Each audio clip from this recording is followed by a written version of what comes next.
नमस्कार, मी समीक्षा Deshmukh. Top news मराठीमध्ये आपलं स्वागत. राज्यातील खड्डेमय रस्त्यांवरून होणाऱ्या अपघातांबाबत मुंबई उच्च न्यायालयाने ऐतिहासिक निर्णय दिलाय.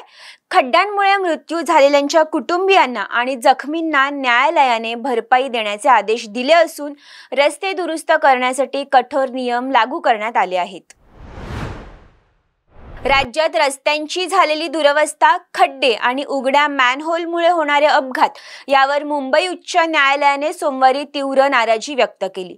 सुस्थितीतील आणि सुरक्षित रस्ते मिळणे हा सर्वसामान्यांचा मूलभूत अधिकार असल्याचे स्पष्ट करत न्यायालयाने महत्त्वपूर्ण आदेश जारी केला आहे. न्यायमूर्ती रेवती मोहिती डेरे आणि न्यायमूर्ती संदेश पाटील यांच्या खंडपीठाने दिलेल्या आदेशानुसार खड्ड्यांमुळे मृत्युमुखी पडलेल्यांच्या वारसांना 6 लाख रुपयांची भरपाई तर जखमींना त्यांच्या दुखापतीनुसार 50,000 ते 2.5 लाख रुपयापर्यंतची मदत देण्याचे निर्देश दिले. न्यायालयाने स्पष्ट केलं आहे की रस्त्यांवरील खड्डे आणि निकृष्ट दर्जाचे काम 48 तासांच्या आत दुरुस्त करणे बंधनकारक असेल.